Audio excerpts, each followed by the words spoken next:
Hay casas que no son de quien firma los papeles, sino de quien las recuerda con los ojos cerrados, de quien conoce el crujido exacto de cada peldaño y el lugar donde el sol entra por la mañana antes que en ningún otro sitio. Esta es la historia de una de esas casas, perdida entre olivos en el sur de España, y de una muchacha de 18 años a la que echaron de ella con una sola maleta el mismo mes en que enterró a sus padres. Le quitaron el techo, le quitaron el apellido en los documentos, le quitaron hasta el derecho a llorar tranquila, y la dejaron en la carretera convencidos de que jamás volverían a verla. Tardó 8 años. 8 años de silencio, de números, de noches en habitaciones diminutas y de una paciencia que cortaba como un cuchillo frío. Y cuando volvió, no volvió a suplicar ni a gritar. Volvió con un contrato firmado ante notario y una llave de latón en el bolsillo, porque había aprendido que en este mundo la justicia no siempre llega con la voz alta. A veces llega despacio, vestida de traje, hablando el idioma exacto del dinero. Escucha bien, porque todo lo que vas a oír ocurrió de verdad. Mientras el cura todavía rezaba sobre las 2 tumbas y el sol caía a plomo sobre el cementerio del pueblo, a 3 metros de la espalda de la muchacha que lloraba, 2 personas vestidas de luto impecable ya hablaban en susurros de quién se quedaría con la casa grande y con los olivos. Lucía Serrano tenía 18 años recién cumplidos y acababa de quedarse sola en el mundo en el espacio de una sola madrugada. Sus padres habían salido el sábado por la tarde hacia la capital de la provincia, por la carretera vieja que sube y baja entre cerros de olivos,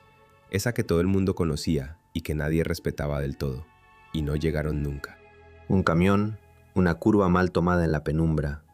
el asfalto todavía caliente del día, y de pronto la vida entera de Lucía se partió en 2 mitades, el antes y el después, sin que ella tuviera tiempo siquiera de despedirse.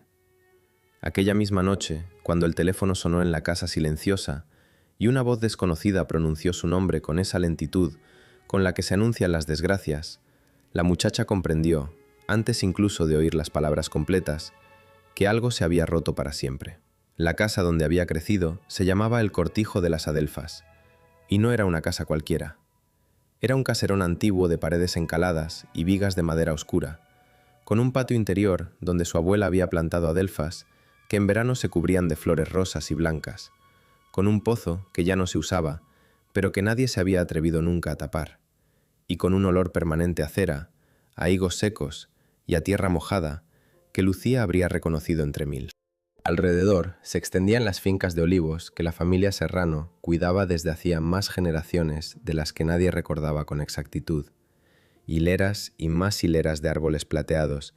que en invierno se llenaban de gente para la recogida y que el resto del año dormían bajo el cielo enorme y limpio del sur. Aquella tierra era el orgullo callado de su padre, un hombre que hablaba poco, pero que conocía cada árbol como si fueran personas, y que más de una vez le había dicho a su hija que un cortijo no se hereda, se cuida, y que el día que ella tuviera que ocuparse de aquello, debía hacerlo con la cabeza fría y el corazón despierto. Lucía no entendió del todo aquellas palabras hasta mucho después. Aquellos días posteriores al entierro los vivió como dentro de una niebla espesa, moviéndose por las habitaciones de la casa como un fantasma que no sabe que ya ha muerto, abriendo armarios que todavía olían a sus padres, tocando objetos que de pronto pesaban como piedras. Apenas comía, apenas dormía, y por las noches se sentaba en el último peldaño de la escalera, donde de pequeña esperaba que su madre subiera a darle el beso de buenas noches, y allí se quedaba hasta que el frío de la madrugada la obligaba a moverse. Fue en esos días cuando aparecieron ellos, con toda su solicitud envenenada. Su tío Ricardo, el hermano de su padre, llegó el mismo día del entierro con su mujer, Pilar,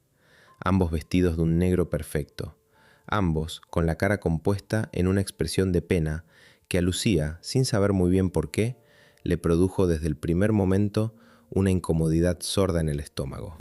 Ricardo era un hombre corpulento, de manos grandes y voz tranquila, que había vivido siempre en la ciudad y que durante años apenas había pisado el cortijo. Y sin embargo, aquella tarde caminaba por la casa como si la estuviera viviendo, deteniéndose ante los muebles antiguos, mirando los cuadros, asomándose a las ventanas para contemplar la extensión de los olivos con una atención que no era la de un hombre que llora a su hermano, sino la de un hombre que calcula. «No te preocupes por nada, Lucía», le decía Pilar mientras le pasaba un brazo por los hombros con un gesto que pretendía ser maternal y que a la muchacha le resultó frío como el mármol. «Nosotros nos encargamos de todo. Tú ahora solo tienes que descansar y dejar que los mayores se ocupen de los asuntos complicados». Y la palabra «asuntos» quedó flotando en el aire de la cocina como un insecto que zumba y al que no se le ve. Aquella primera noche, cuando los tíos se habían retirado a la habitación de invitados que ellos mismos habían elegido sin preguntar, Lucía bajó a buscar un vaso de agua y se encontró en el zaguán con don Emeterio, el viejo capataz que llevaba toda la vida cuidando del cortijo y de sus tierras, un hombre enjuto de manos nudosas y ojos pequeños y vivos que había visto crecer a su padre y que ahora la miraba a ella con una mezcla de cariño y de inquietud. Don Emeterio se acercó despacio, miró por encima del hombro hacia la escalera por la que habían subido los tíos y le dijo en voz muy baja que tu padre, niña, antes de irse a la capital aquella tarde, me dijo una cosa que no entendí del todo. Me dijo que si algún día pasaba algo, te acordaras de los papeles del despacho y de lo que hay guardado fuera de esta casa, y que no firmaras nada que no entendieras.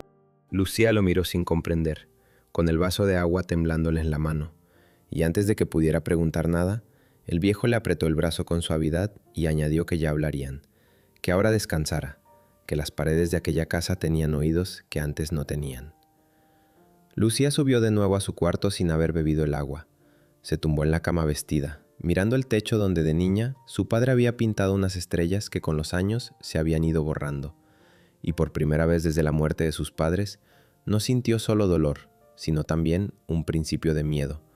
un presentimiento exacto de que la desgracia que había entrado en su vida no había terminado todavía, de que apenas estaba empezando. Fuera, en la oscuridad, los olivos se mecían con el viento de la noche, y la casa, que durante 18 años había estado llena de voces y de pasos y de risas, parecía haber dejado de respirar, como si supiera, antes que la propia Lucía, todo lo que estaba a punto de ocurrir. 3 días después del entierro, el tío Ricardo extendió sobre la mesa del comedor una carpeta llena de documentos. Miró a su sobrina por encima de las gafas y le dijo con la tranquilidad de quien comenta el tiempo que, según la ley y según los papeles, la casa y las tierras ya no eran suyas. Y entonces, por primera vez en su vida, Lucía oyó la palabra deuda dirigida contra ella. La escena ocurrió a media mañana, con la luz entrando a raudales por los ventanales del comedor y haciendo brillar el polvo en el aire, en aquella mesa larga de madera donde la familia se había sentado durante generaciones a comer en Navidad y en los días de fiesta. Pero aquella mañana no había nada de fiesta. El tío Ricardo había dispuesto los papeles en montoncitos ordenados, como un hombre acostumbrado a las reuniones de despacho, y junto a él, Pilar permanecía de pie con los brazos cruzados, observándolo todo con una atención cortante. Ricardo empezó a hablar con voz pausada y razonable, esa voz que usan los que mienten cuando quieren que la mentira parezca sentido común, y le explicó a Lucía que las cosas eran mucho más complicadas de lo que ella podía imaginar, que su padre, en vida, había contraído deudas importantes, que el cortijo estaba hipotecado, que parte de la propiedad figuraba a nombre de los 2 hermanos por un acuerdo antiguo, y que en aquellas circunstancias, lo más sensato, lo más prudente para todos, era que él, como adulto responsable de la familia, se ocupara de gestionarlo todo. Lucía escuchaba sin entender apenas la mitad de las palabras. Términos como hipoteca, proindiviso, escritura de partición, aval solidario o cancelación registral le sonaban a un idioma extranjero, a un muro liso e impenetrable contra el que su dolor y su juventud chocaban sin remedio. Tenía 18 años, acababa de perder a sus padres, jamás se había ocupado de un papel del banco en su vida, y de pronto se encontraba sentada frente a un hombre que hablaba con seguridad de funcionario y que parecía tener una respuesta preparada para cada una de las pocas preguntas que ella balbuceaba. Cuando Lucía, con un hilo de voz, dijo que su padre nunca le había hablado de ninguna deuda, que él siempre decía que el cortijo estaba limpio y que era lo único que de verdad poseían, el tío Ricardo esbozó una sonrisa triste y condescendiente y respondió que los padres muchas veces protegen a los hijos de las cosas feas, que él comprendía perfectamente que aquello fuera doloroso de aceptar, pero que la realidad, por desgracia, era la que reflejaban los documentos. Y los documentos, decía él golpeando suavemente la carpeta con un dedo, no mienten. Pero los documentos sí mentían, aunque Lucía aún no podía demostrarlo. Aquella misma tarde, mientras los tíos hablaban por teléfono encerrados en el despacho que había sido de su padre, la muchacha salió al patio de las Adelfas a tomar el aire porque sentía que las paredes se le venían encima. Y allí volvió a encontrarse con don Emeterio, que fingía podar un seto pero que en realidad la estaba esperando. El viejo capataz dejó las tijeras sobre el brocal del pozo, se acercó a ella y le dijo en voz baja y firme que él había trabajado para su padre durante casi 40 años, que conocía el estado de aquellas tierras mejor que nadie y que aquel cortijo no debía un solo euro a nadie, que su padre era un hombre de los de antes, de los que no soportaban deber dinero y que pagaban siempre al contado lo que podían. «Lo que tu tío te está enseñando, niña, no cuadra», le dijo mirándola fijamente a los ojos, «y yo no sé leer mucho de letra pequeña, pero sé contar olivos y sé lo que esta tierra da cada año, y te digo que aquí hay algo que huele muy mal. No firmes nada, Lucía, por lo que más quieras, no firmes nada hasta que alguien de tu confianza, alguien que sepa, lea esos papeles uno por uno». Lucía sintió que aquellas palabras le devolvían algo parecido a la cordura. Esa misma noche, cuando la casa volvió a quedar en silencio, recordó lo que don Emeterio le había dicho la primera noche, lo de los papeles del despacho y lo guardado fuera de la casa, y se atrevió a entrar en el despacho de su padre con el corazón latiéndole en la garganta. Encontró la habitación revuelta, los cajones abiertos, las carpetas removidas, y comprendió en el acto que su tío ya había estado buscando algo allí. Pero también vio, sobre la mesa, una vieja agenda de tapas de cuero que los tíos no habían considerado importante, y al hojearla descubrió, en la última página, escrito con la letra inconfundible de su padre, un número de 3 cifras y una sola palabra: banco, y debajo, casi como una orden, las palabras: pregunta a Emeterio. A la mañana siguiente, todo se aceleró. Pilar entró en la habitación de Lucía cuando aún no había amanecido del todo. Abrió las cortinas de golpe y le anunció con una alegría impostada que habían pensado que lo mejor para ella, para que se distrajera y descansara de tanto disgusto, era que pasara unas semanas con unos parientes lejanos en otra provincia, que ya estaba todo hablado, que ellos se quedarían cuidando la casa y arreglando los papeles, y que cuando volviera lo encontraría todo resuelto. Lucía intentó protestar, dijo que ella no quería irse, que aquella era su casa, que prefería quedarse, pero Pilar, sin perder en ningún momento la sonrisa, le fue desmontando una a una todas sus razones con la habilidad de quien ya tiene la decisión tomada, y Ricardo, que apareció en la puerta, zanjó la conversación diciendo que ya estaba reservado el viaje para el día siguiente y que no se hablara más, que era por su bien. Y aquella frase, «era por su bien», repetida una y otra vez con voz dulce, fue la cuerda con la que empezaron a estrangular, despacio y con guante de seda, la vida que Lucía había conocido hasta entonces. El taxi llegó al amanecer levantando una nube de polvo en el camino de tierra, y cuando Lucía cruzó por última vez el portón de hierro del cortijo, con una sola maleta en la mano, oyó a su espalda un sonido que jamás había oído en aquella casa, el chasquido seco de una cerradura que su padre nunca había cerrado en toda su vida. Habían bastado 2 días para vaciar 18 años. La noche anterior, Lucía apenas había dormido, dando vueltas en la cama, decidida a quedarse, a plantarse, a exigir explicaciones. Pero por la mañana, cuando bajó las escaleras, comprendió que no tenía con qué luchar, que era una menor recién salida de la adolescencia frente a 2 adultos que se movían en el mundo de las leyes y los papeles como peces en el agua, y que cualquier intento de resistencia se estrellaría contra aquella sonrisa de Pilar y aquella calma de Ricardo. Le habían preparado la maleta entre los dos, eligiendo ellos qué se llevaba y qué se quedaba, y cuando Lucía quiso meter algunas cosas más, fotografías, libros de su madre, un jersey viejo de su padre que todavía olía a él, Pilar le dijo que no merecía la pena cargar con tanto trasto, que ya se lo guardarían ellos, que volvería pronto. Pero había algo en la manera de decirlo, en la prisa con que la empujaban hacia la puerta, que le decía a Lucía, en lo más hondo, que aquel pronto no llegaría nunca. En el zaguán, mientras esperaban el taxi, apareció su primo Álvaro, el hijo de Ricardo y Pilar. un chico de su edad con el que de pequeños habían jugado algunos veranos por los olivos antes de que la rama de la ciudad se distanciara de la del campo. Álvaro se quedó apoyado en el marco de la puerta, con las manos en los bolsillos, sin saber qué hacer ni qué decir. Y cuando Lucía lo miró, buscando quizá un aliado, un gesto de complicidad, una palabra de aliento, el chico bajó la vista hacia el suelo y no dijo nada, no hizo nada. Dejó que su silencio cayera sobre ella como una losa. Aquel silencio de Álvaro le dolió a Lucía casi tanto como las palabras de sus tíos, porque en aquella mirada esquiva entendió que estaba completamente sola, que no había nadie de su sangre dispuesto a ponerse de su lado.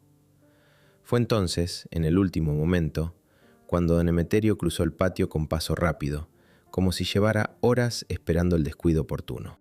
El viejo capataz se acercó a ella con el pretexto de ayudarle a llevar la maleta hasta el taxi, y mientras Ricardo y Pilar hablaban entre ellos junto a la puerta, le cogió la mano a Lucía, y sin que nadie lo viera, le puso en la palma una vieja llave de latón, pesada y fría, y un trozo de papel doblado muchas veces.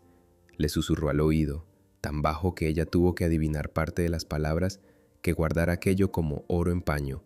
que la llave abría algo que su padre tenía fuera de la casa, en el banco del pueblo grande, y que en el papel estaba el número. «Aguanta, niña», le dijo con la voz quebrada, apretándole la mano con sus dedos nudosos y fuertes.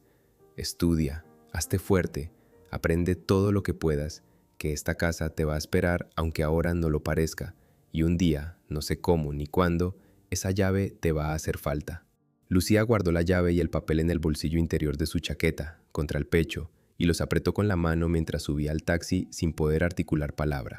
El coche arrancó. Por la ventanilla trasera, Lucía vio cómo el cortijo de las adelfas se iba haciendo pequeño entre la nube de polvo. Vio las hileras de olivos plateados deslizándose una tras otra. Vio la silueta de don Emeterio de pie en mitad del camino, con la mano levantada, inmóvil, hasta que una curva se lo llevó todo y ya no quedó nada más que la carretera y los campos. La muchacha apoyó la frente en el cristal y lloró en silencio, sin sollozos, dejando que las lágrimas le resbalaran por la cara, mientras el taxista, un hombre discreto, que debía de haber visto mucha pena en su asiento de atrás, no dijo una sola palabra en todo el trayecto y se limitó a poner muy bajita una emisora de música antigua. No fue a casa de los parientes lejanos. En la estación, mientras esperaba el autobús que se suponía debía llevarla con aquella familia desconocida, Lucía tomó la primera decisión verdaderamente suya de toda su vida adulta. Sintió, con una claridad que la asustó, que si subía aquel autobús desaparecería para siempre dentro de los planes de sus tíos, que la enviaban lejos precisamente para tenerla controlada y callada mientras hacían lo que quisieran con el cortijo, y que si quería tener alguna oportunidad de recuperar lo que era suyo, no podía dejarse llevar como un paquete. Así que, con el poco dinero que tenía ahorrado y que por suerte llevaba consigo, cambió el billete y compró otro hacia una ciudad grande, anónima, donde nadie la conociera y donde pudiera empezar a rehacerse desde cero.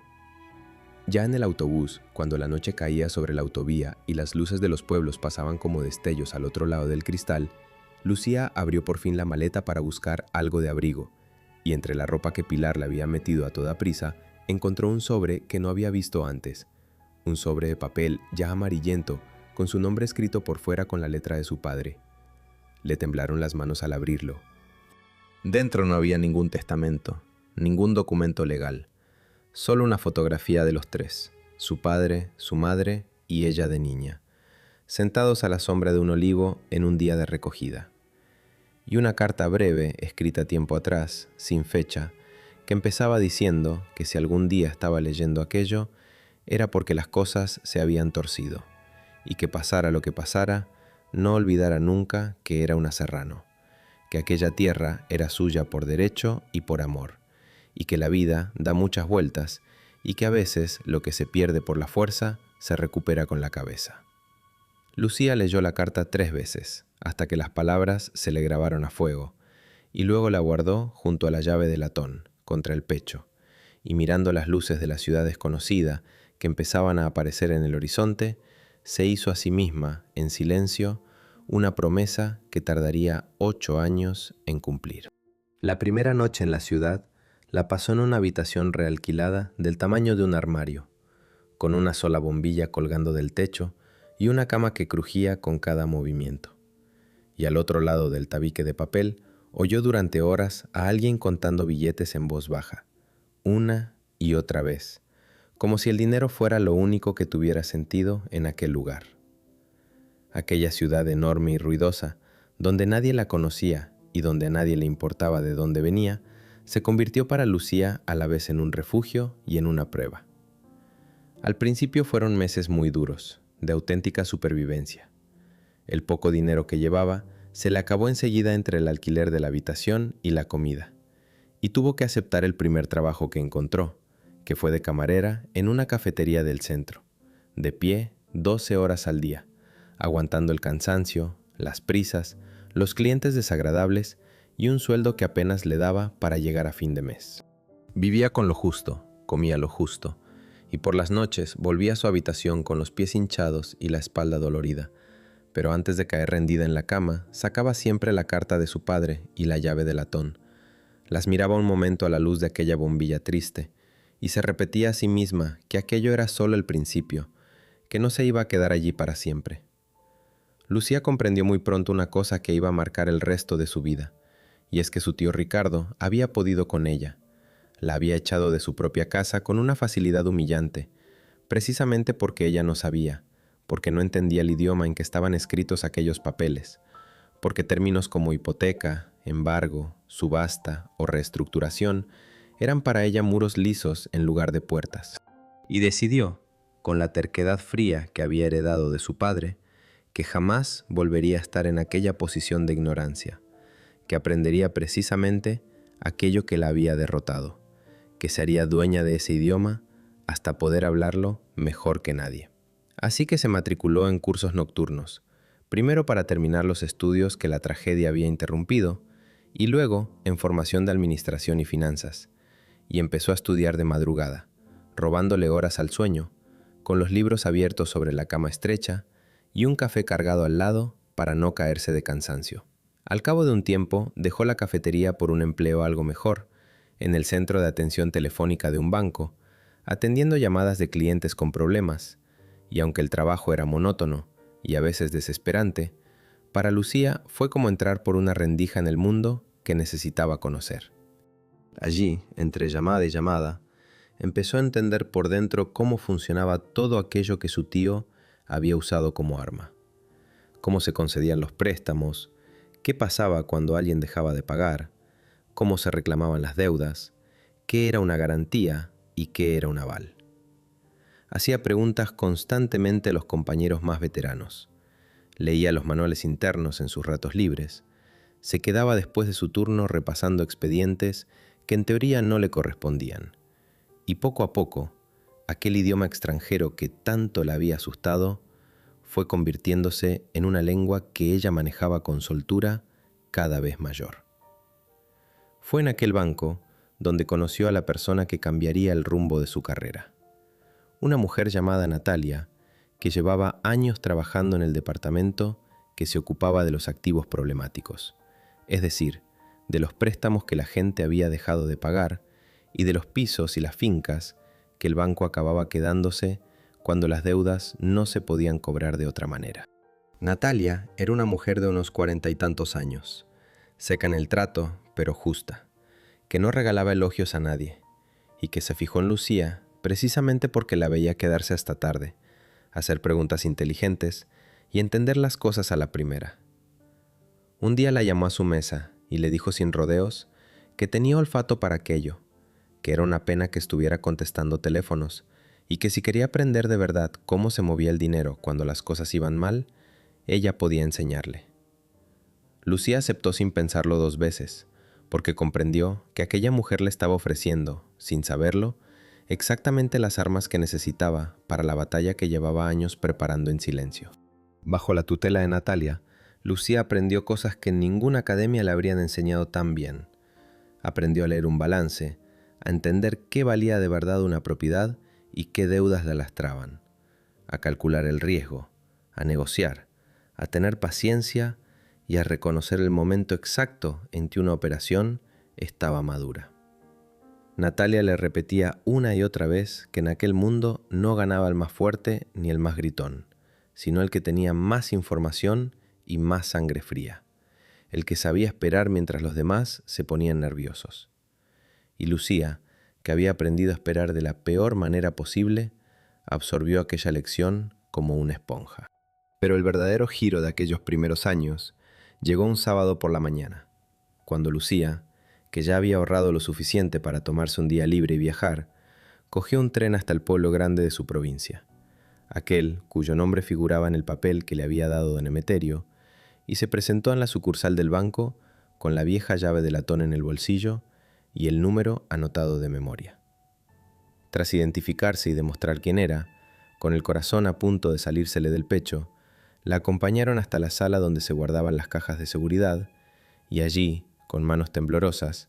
introdujo la llave en la cerradura de la que correspondía a aquel número de 3 cifras. Dentro encontró un sobre grueso que su padre había depositado años atrás, y dentro del sobre, las escrituras originales del cortijo, los recibos de cancelación de un préstamo antiguo que demostraban que la finca estaba completamente libre de cargas, y un documento manuscrito en el que su padre dejaba constancia de que la propiedad le pertenecía a él en su totalidad, y por tanto a su hija como única heredera. Lucía se quedó sentada en aquella salita fría, con los papeles temblando entre las manos, y por fin comprendió la magnitud de la mentira de su tío. Comprendió que todo había sido un engaño, que las deudas y las cláusulas y los acuerdos antiguos que Ricardo le había mostrado eran papeles falsos o tergiversados, y que la verdad de verdad, había estado todo aquel tiempo esperándola, guardada bajo llave, paciente como ella había aprendido a hacerlo. El profesor lanzó la pregunta al aire del aula casi como una provocación. Quiso saber quién de todos los presentes sabía explicar con exactitud qué le ocurre a una casa cuando su dueño deja de pagarle al banco. Y una de las alumnas, sin levantar siquiera la voz, contestó con tal precisión y tal detalle que durante unos segundos en la sala no se oyó ni una respiración. Aquella alumna era Lucía, y habían pasado ya varios años desde la noche de la maleta.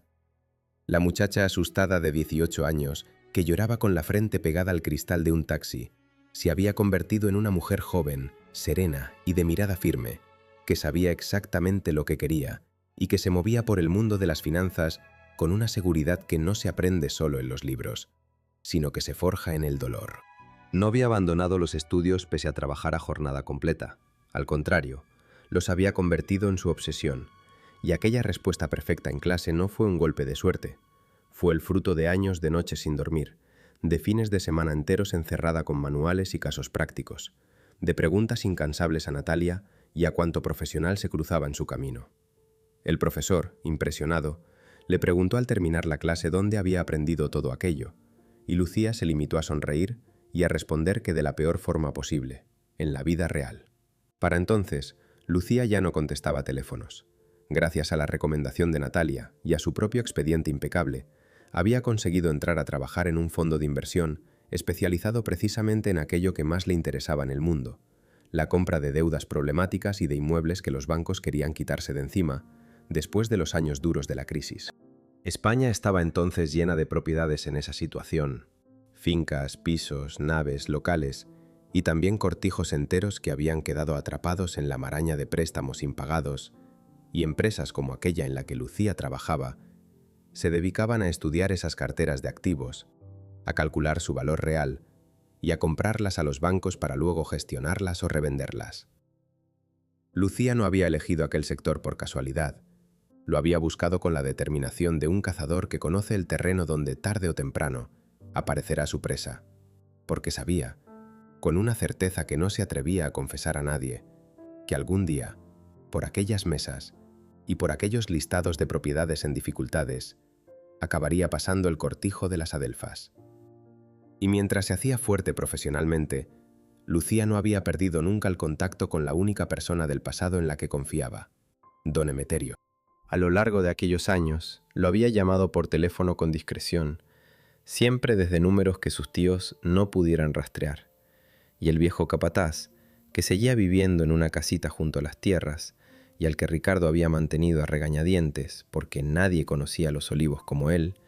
se había convertido en sus ojos y en sus oídos dentro de la finca. Por él supo Lucía cómo había ido cambiando todo en su ausencia. Supo que su tío, embriagado por la propiedad recién adquirida con engaños, había empezado a vivir muy por encima de sus posibilidades, que había hecho inversiones desastrosas en negocios que no entendía, que había pedido préstamos poniendo el cortijo como garantía, que había descuidado la recogida de la aceituna y el mantenimiento de los árboles porque no le interesaba el trabajo del campo, sino solo el dinero rápido, y que poco a poco las hileras de olivos plateados que su padre cuidaba como a hijos se estaban echando a perder por falta de manos y de cariño. Don Emeterio le contaba todo aquello con la voz cargada de pena, y le hablaba del estado en que iba quedando la casa, de las habitaciones cerradas y llenas de polvo, del patio de las adelfas donde ya nadie regaba las flores, del silencio que se había instalado en aquellas paredes que antes estaban llenas de vida. A Lucía, cada una de aquellas noticias le dolía como una herida, pero al mismo tiempo confirmaba algo que su instinto profesional le venía advirtiendo, y es que su tío estaba construyendo, con su propia avaricia y su propia incompetencia, el camino exacto por el que ella podría recuperarlo todo. Porque un hombre que pide préstamos sobre una finca que no sabe gestionar, que deja de pagar, que se hunde poco a poco en las deudas, es un hombre que tarde o temprano acaba con su propiedad en manos del banco, y de allí, en la cartera de activos problemáticos que alguien como Lucía revisaba cada semana sobre su mesa. Lucía aprendió en aquellos años a separar el sentimiento de la estrategia, aunque por dentro ardiera. Natalia le había enseñado que la rabia es una pésima consejera en los negocios, que quien actúa movido por el rencor comete errores, paga de más, se precipita y termina perdiendo, y que el único modo de ganar de verdad es hacerlo con la cabeza completamente fría, como si lo que estuviera en juego no te importara en absoluto. Y Lucía, que en su pecho llevaba grabada a fuego la imagen de aquel portón cerrándose a su espalda,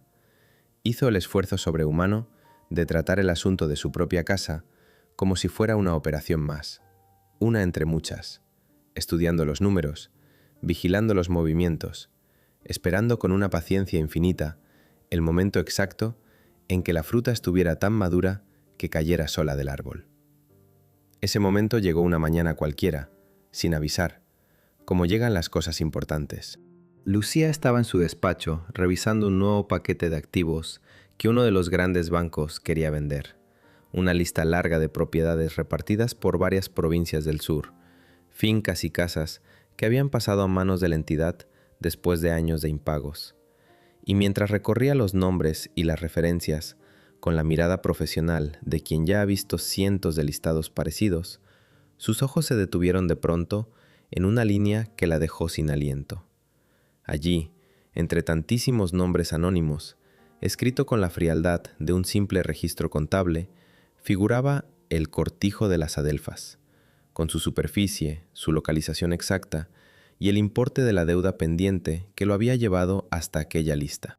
El corazón de Lucía empezó a latir con fuerza, las manos se le quedaron frías, y durante un largo minuto fue incapaz de moverse, mirando aquel nombre que llevaba 8 años esperando ver, comprendiendo que el círculo, por fin, empezaba a cerrarse, y que la casa de la que la habían echado con una maleta estaba a punto de pasar, sin que sus tíos lo sospecharan siquiera, por las mismas manos que un día apretaron una llave de latón en la oscuridad de un taxi. La llamada llegó pasada la medianoche, y al otro lado del teléfono la voz de don Emeterio sonaba más baja y más temblorosa que nunca, como si tuviera miedo de que las propias paredes lo oyeran, y lo que le dijo a Lucía aquella noche le heló la sangre. Le contó que aquella misma tarde habían venido al cortijo unos hombres trajeados con carpetas y máquinas de fotos, y que habían entrado en todas las habitaciones, midiéndolo todo y fotografiando cada rincón como si la casa ya no fuera de nadie. Lucía escuchó la noticia sentada en el borde de su cama, en la oscuridad de su piso de la ciudad, y aunque por dentro se la agolpaban las emociones, mantuvo la voz tranquila para no asustar todavía más al viejo. Le pidió que le contara con detalle todo lo que había visto, y don Emeterio, recobrando poco a poco el aliento, le fue describiendo la escena, los hombres que se movían por la casa con esa seguridad fría de quien hace inventario, la manera en que abrían los armarios y anotaban cosas en sus papeles, las palabras sueltas que él había logrado pescar mientras fingía barrer el zaguán, palabras como tasación, valoración, expediente y subasta. Para Lucía, que llevaba años trabajando en aquel mundo, no había ningún misterio en lo que el viejo describía. Sabía perfectamente lo que significaba. Significaba que el banco ya había dado el paso de incorporar el cortijo a su cartera de activos problemáticos y que estaba preparando los documentos para venderlo o sacarlo a subasta. Exactamente el desenlace que ella venía previendo desde hacía meses. Lo que ni don Emeterio ni nadie más sabía era que al otro lado de aquel proceso, esperando en la sombra como una araña paciente, estaba ella. A través de las conversaciones con el capataz y de la información que iba reuniendo por sus propios medios profesionales, Lucía fue componiendo el cuadro completo del desastre de su tío, y era un cuadro mucho peor de lo que había imaginado. Resultó que Ricardo, después de quedarse con el cortijo, no se había conformado con disfrutarlo, sino que había querido convertirlo en una fuente de dinero rápido para financiar una vida de apariencias muy por encima de lo que podía permitirse. Había puesto la finca como garantía de varios préstamos. Había avalado con ella negocios de socios poco fiables que terminaron quebrando. Había firmado documentos sin entender del todo a qué se comprometía, contagiado de esa misma soberbia con la que 8 años atrás había engañado a una sobrina huérfana,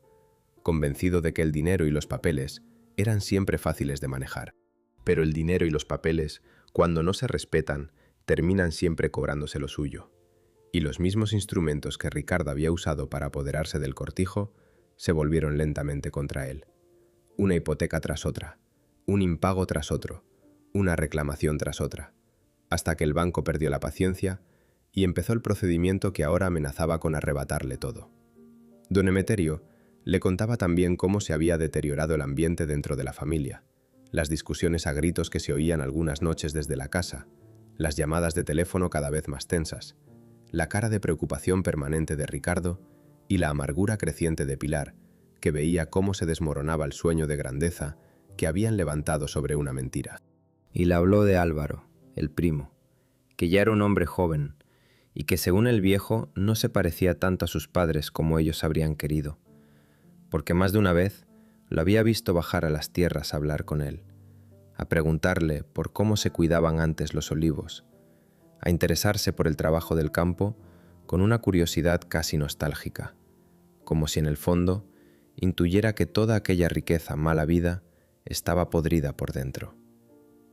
Don Emeterio le dijo a Lucía que el muchacho una vez le había preguntado por ella,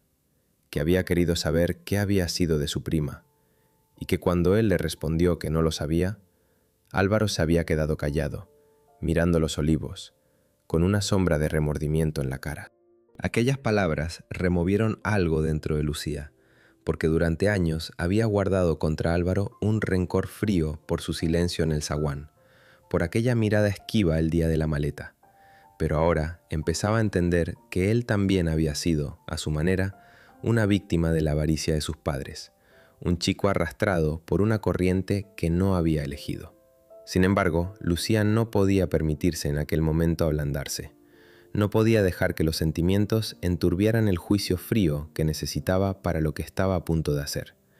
Así que guardó aquella información en un rincón de su mente, como guardaba todo, para sacarla en el momento oportuno. La gran tentación de aquellas semanas, la que Lucía tuvo que combatir con todas sus fuerzas, fue la de actuar movida por la rabia. Una parte de ella, la parte de la muchacha herida que todavía llevaba dentro, deseaba ardientemente plantarse ante sus tíos, gritarles a la cara la verdad, humillarlos como ellos la habían humillado a ella, arruinarlos del modo más rotundo y doloroso posible. Pero la otra parte, la mujer que Natalia y la vida habían forjado, sabía que ese era exactamente el camino del fracaso, que si se dejaba llevar por el deseo de venganza inmediata, cometería errores, levantaría sospechas antes de tiempo, daría a sus tíos la oportunidad de defenderse o de buscar otro comprador,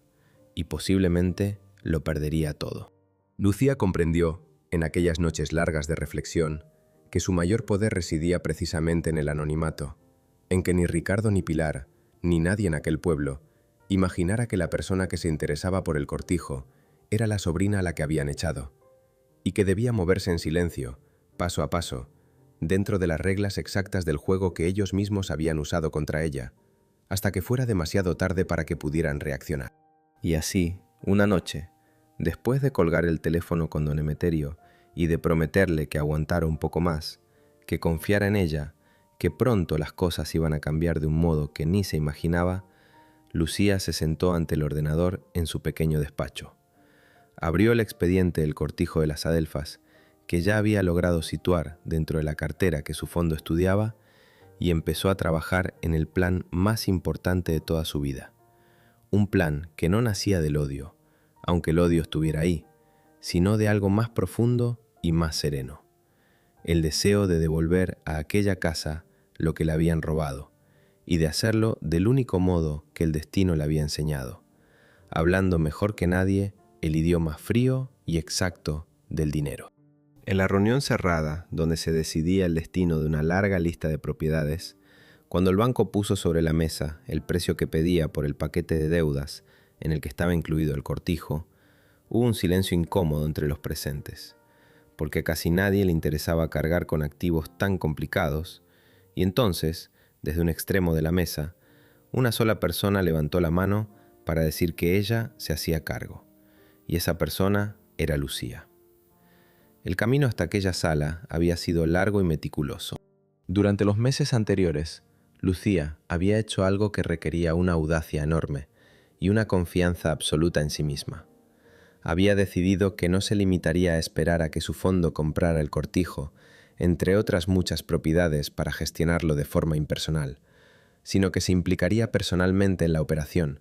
valiéndose de todo lo que había aprendido para diseñar una estructura legal y financiera que le permitiera, al final del proceso, acabar siendo ella, y nadie más que ella, la propietaria de la finca de su familia. Había estudiado cada cláusula, cada posibilidad, cada riesgo. Había reunido durante años, con paciencia de hormiga, los ahorros y las participaciones que le permitirían reunir el capital necesario, y había buscado el asesoramiento discreto de los mejores profesionales que conocía, presentándolo todo como una inversión más, sin revelar jamás a nadie cuál era su verdadero vínculo con aquel cortijo perdido entre olivos. La operación, explicada de manera sencilla, consistía en lo siguiente. El banco quería deshacerse cuanto antes de un conjunto de préstamos impagados y de las propiedades que los garantizaban, entre ellos el del cortijo, y estaba dispuesta a venderlos por bastante menos de su valor nominal, con tal de quitárselos de encima y limpiar sus cuentas. Lucía, conocedora como pocos del verdadero valor de aquella tierra, sabía que los olivos, aunque descuidados por la mala gestión de su tío, seguían siendo magníficos, que la casa, aunque deteriorada,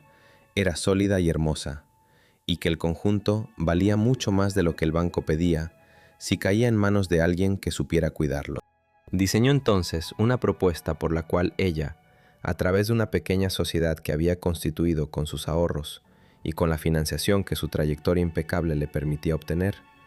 adquiría la deuda asociada al cortijo y, con ella, el derecho a ejecutar la garantía, es decir, a quedarse con la propia finca de forma completamente legal, limpia, indiscutible. No había en aquello ningún truco ni ninguna trampa. Todo lo contrario, era el procedimiento más transparente del mundo, el mismo que su tío había pretendido usar contra ella 8 años atrás con papeles falsos, solo que ahora cada documento era auténtico y cada paso estaba dado conforme a la ley. Lo más extraordinario, lo que parecía escrito por la mano caprichosa del destino, ocurrió durante el propio proceso, cuando la operación ya estaba muy avanzada, pero todavía no cerrada del todo. Don Emeterio llamó una noche a Lucía con una mezcla de asombro y de inquietud, para contarle que su tío Ricardo, desesperado al ver cómo se le escapaba el cortijo de las manos, había empezado a moverse para intentar salvarlo, y que, entre otras cosas, había pedido una reunión en el banco para suplicar una última prórroga, un aplazamiento, cualquier cosa que le diera tiempo a reorganizar sus deudas. Y el destino quiso que aquella reunión coincidiera, en parte, con las gestiones que la propia Lucía mantenía con la entidad, de manera que un día, en la sala de espera de una de aquellas oficinas, mientras ella aguardaba para firmar unos documentos relacionados con la compra de la cartera, vio entrar por la puerta a un hombre mayor, más encorvado y más gris de lo que recordaba, pero inconfundible, su tío Ricardo, que pasó por delante de ella, se sentó a esperar a pocos metros y ni siquiera la miró. Lucía sintió que el corazón se le detenía un instante. Allí estaba el hombre que la había echado de su casa con una maleta, el que le había mentido sobre las deudas, el que la había mandado lejos para hacer con su herencia lo que quisiera, sentado a unos pasos de ella, vencido, ojeroso, pendiente de que alguien lo recibiera para mendigar un poco más de tiempo. Y no la reconocía. No podía siquiera imaginar que aquella mujer joven y elegante, segura de sí misma, que esperaba con una carpeta sobre las rodillas, era la sobrina huérfana a la que había despreciado. Para Ricardo, Lucía no era más que otra profesional anónima del mundo de las finanzas, una desconocida cualquiera. Para Lucía, en cambio, aquel encuentro casual fue la confirmación absoluta de que el mundo, a veces, da vueltas completas, y que ella estaba ahora exactamente en el lugar donde había soñado estar durante 8 años, no para gritar ni para señalar, sino para observar en silencio, con una serenidad de hielo, cómo el hombre que la había hundido se hundía a su vez sin saber que era ella quien sostenía la cuerda. Ricardo fue recibido por un empleado del banco y Lucía, sin moverse de su asiento, alcanzó a oír retazos de la conversación que mantenían junto a la puerta de un despacho, las palabras humildes y casi suplicantes de su tío pidiendo comprensión, hablando de un mal momento, de unas circunstancias adversas, prometiendo que se pondría al día, y la respuesta cortés pero firme del empleado, que le explicaba que el expediente ya no dependía de ellos, que la deuda estaba en proceso de ser transferida a un tercero, a un inversor que había adquirido aquellos activos y que en adelante tendría que entenderse con ese nuevo titular. Ricardo preguntó, con voz alarmada, quién era ese inversor, y el empleado, ateniéndose a la discreción habitual, respondió que esa información se le comunicaría en su momento por los cauces correspondientes. Lucía, sentada a pocos metros, bajó la mirada hacia su carpeta para que nadie advirtiera el temblor que le recorrió el cuerpo, un temblor que no era de miedo, sino de la certeza vertiginosa de que la cuerda que el banco acababa de mencionar la tenía ella entre las manos. El día de la firma, en el despacho del notario, cuando el funcionario carraspeó, ajustó sus gafas y leyó en voz alta el nombre del nuevo y único propietario del cortijo de las Adelfas y de todas sus tierras, en la sala se hizo un silencio tan denso y tan absoluto como no lo había habido ni siquiera en el cementerio el día en que enterraron a sus padres. Aquel nombre, pronunciado con la solemnidad neutra de los actos jurídicos, era el de Lucía Serrano. Había tardado 8 años en oírlo dicho en aquel contexto. 8 años desde la mañana en que la habían sacado de su casa, convencidos de que jamás volvería. Y ahora, ese mismo nombre, el de la muchacha de la maleta, quedaba inscrito de forma indeleble en una escritura pública, como el de la dueña legítima y total de la propiedad que le habían arrebatado. La operación se había cerrado limpiamente, sin sombra alguna de irregularidad, con todos los pasos dados conforme a la ley, y cuando Lucía estampó su firma en aquel documento, despacio, con una mano que apenas le temblaba, sintió que no estaba firmando solo un contrato, sino el final de un capítulo de su vida y el principio de otro. Sintió que con aquel trazo de bolígrafo le devolvía la palabra a su padre, que tantos años atrás le había dicho que lo que se pierde por la fuerza, a veces se recupera con la cabeza. Lo que vino después fue para Lucía un momento que no olvidaría mientras viviera. Decidió que quería ir al cortijo en cuanto la propiedad fuera oficialmente suya, antes incluso de comunicar nada a sus tíos, antes de cualquier otra gestión, porque necesitaba pisar de nuevo aquella tierra como dueña, necesitaba cerrar el círculo en el lugar exacto donde se había roto. Condujo ella misma por la carretera vieja, la misma que serpentea entre los cerros de olivos, la misma en la que sus padres habían perdido la vida, y a medida que se acercaba, reconocía cada curva, cada cortijada a lo lejos, cada perfil de monte recortado contra el cielo enorme del sur, y notaba cómo el pecho se le llenaba de una emoción que era a la vez dolor antiguo y alegría nueva. Cuando por fin apareció ante ella el portón de hierro del cortijo de las adelfas, el mismo que se había cerrado a su espalda con aquel chasquido que jamás había podido olvidar, Lucía detuvo el coche, bajó despacio y se quedó un momento de pie frente a él, mirándolo, y luego sacó del bolsillo la vieja llave de latón que don Emeterio le había puesto en la mano la mañana de la maleta, la llave que había guardado durante 8 años contra el pecho. Aquella llave no era la del portón principal, eso lo sabía, era la de la caja de seguridad del banco, y sin embargo Lucía sintió la necesidad casi sagrada de probarla en la cerradura de la casa, como un gesto, como un rito,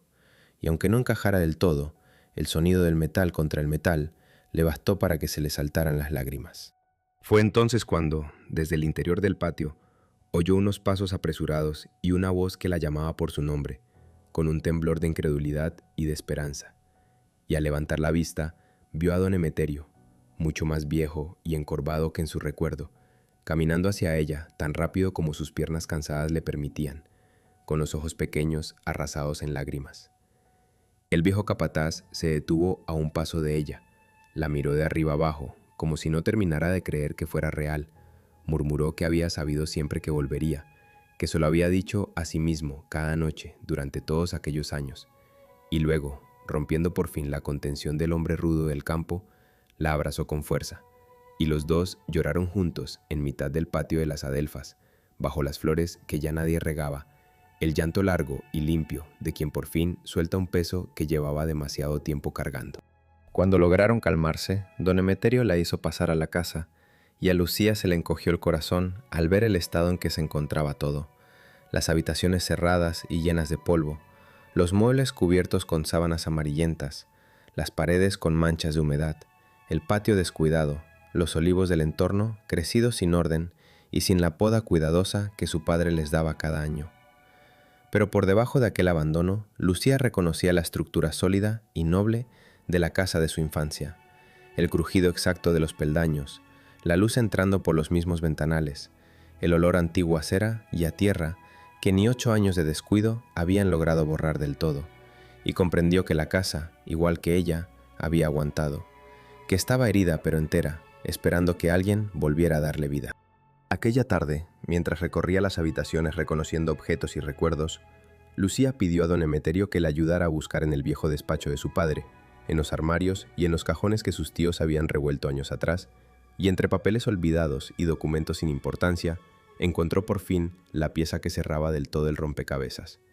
Encontró las copias de los documentos que su tío Ricardo había manipulado, los mismos que le había mostrado a ella aquella mañana en la mesa del comedor para convencerla de que la casa estaba cargada de deudas. Comparándolos ahora, con sus años de experiencia y con las escrituras auténticas que había recuperado de la caja de seguridad, Lucía pudo ver con absoluta claridad lo que entonces no había sabido ver: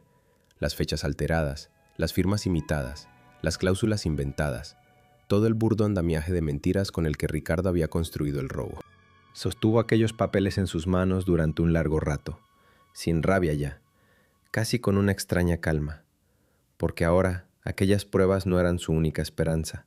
como lo habrían sido 8 años atrás,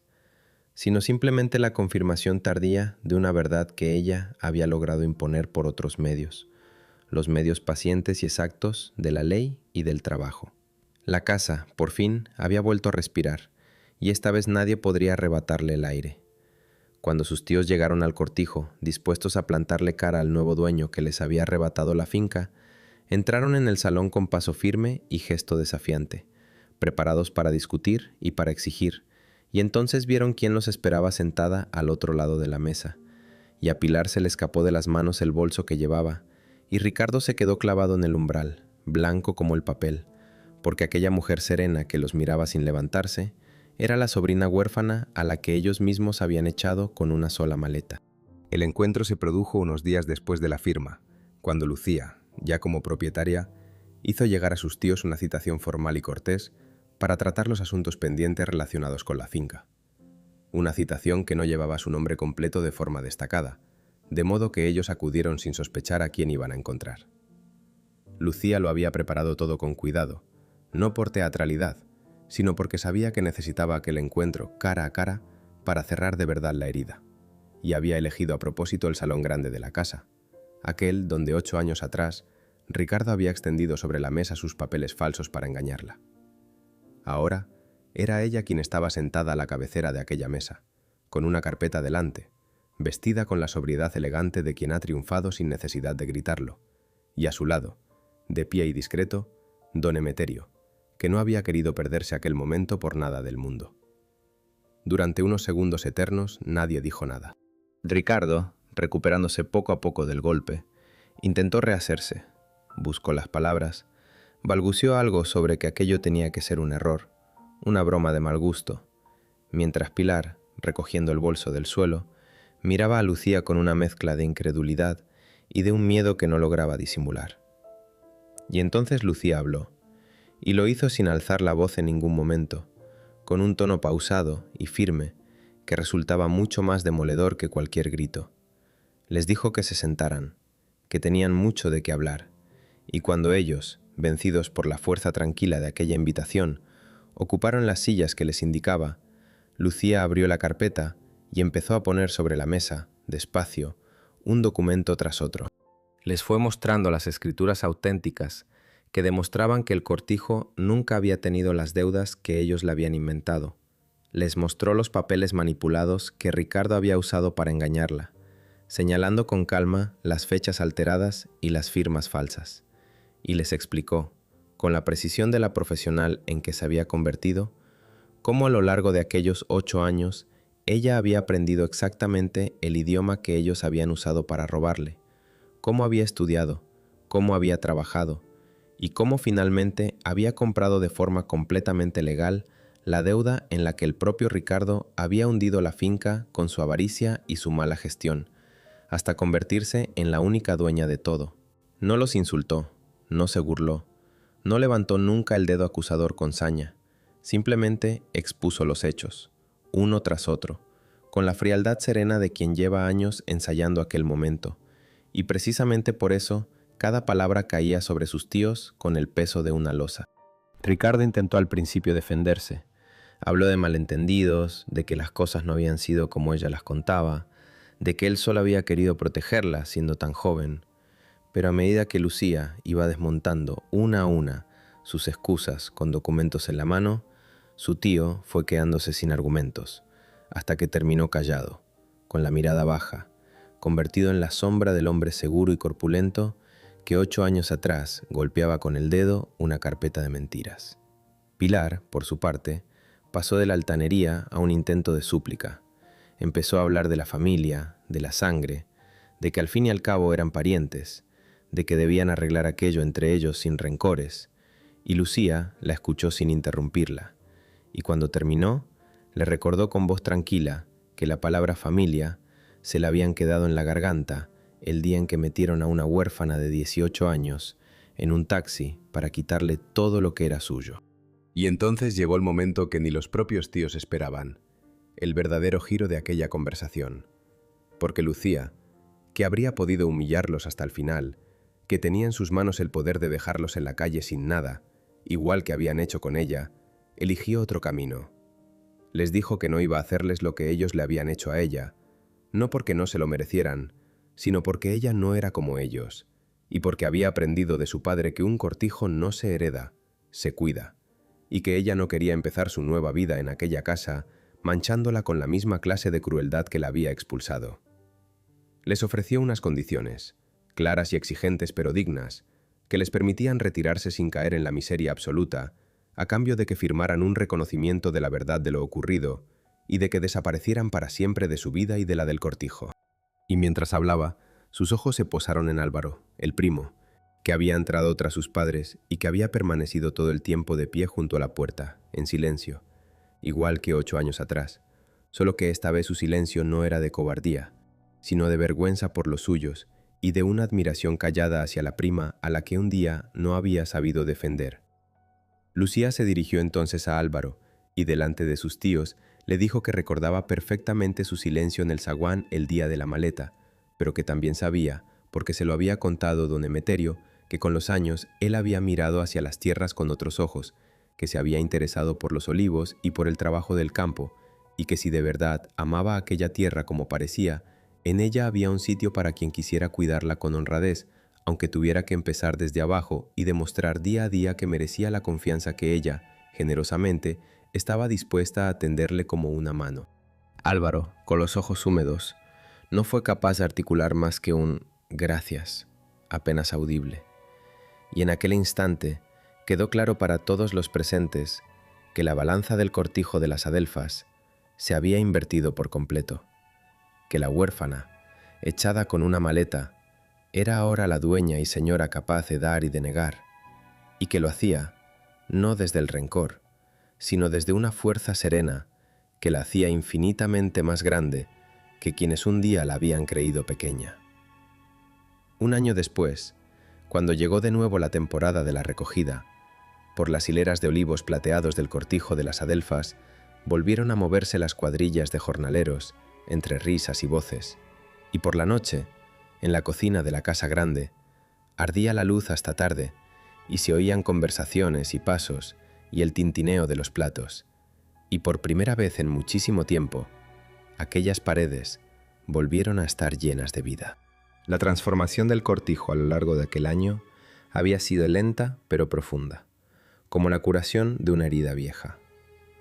Lucía había dejado su trabajo en el fondo de inversión,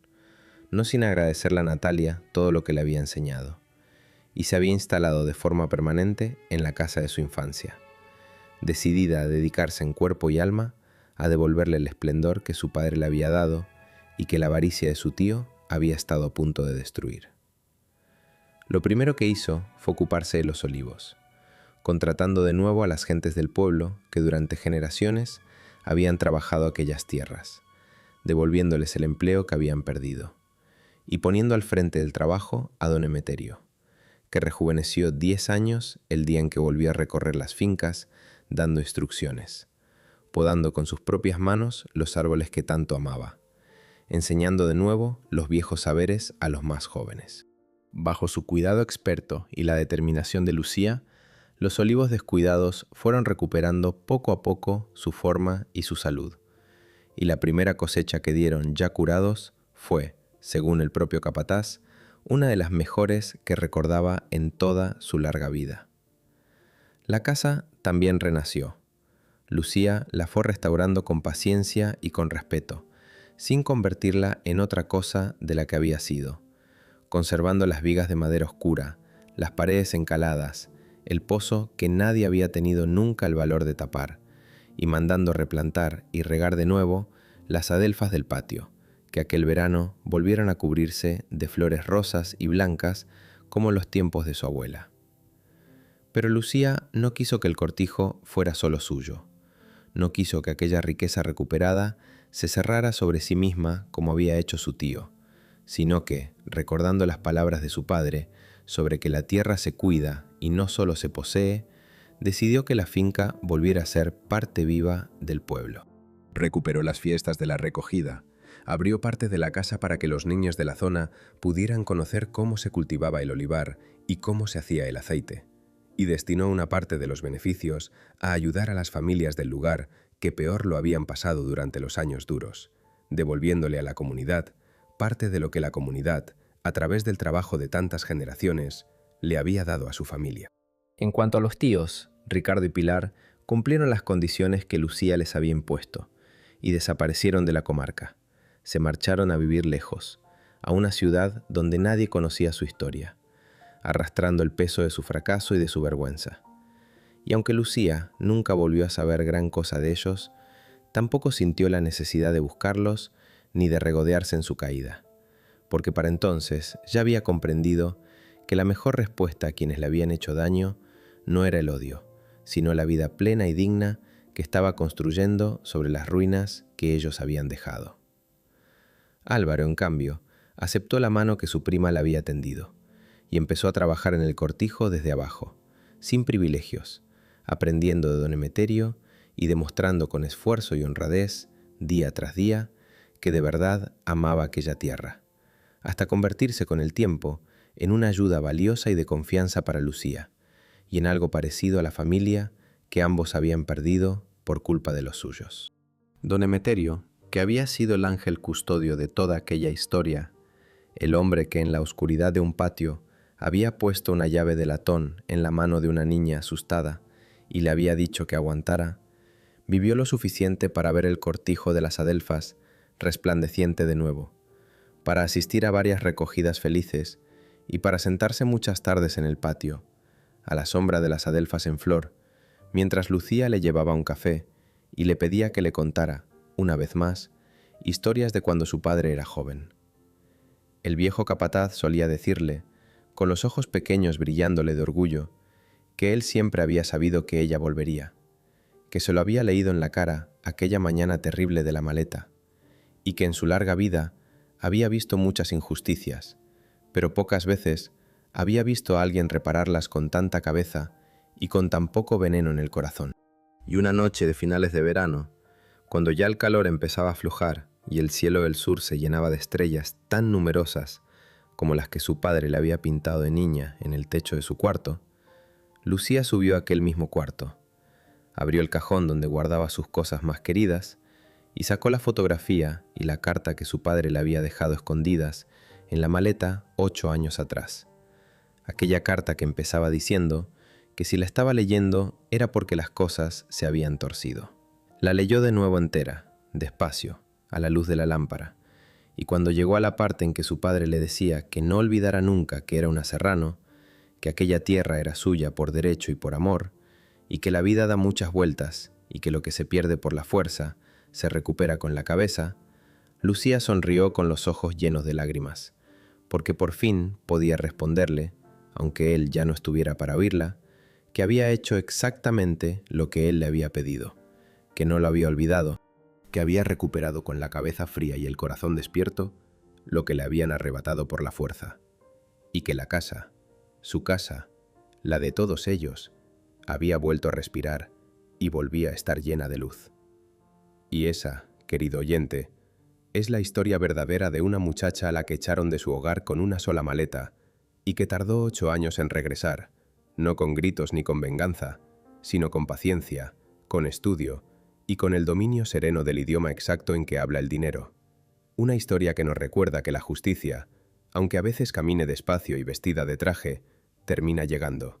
y que las raíces, por mucho que alguien intente arrancarlas, siempre encuentran la manera de volver a florecer en la tierra que les pertenece.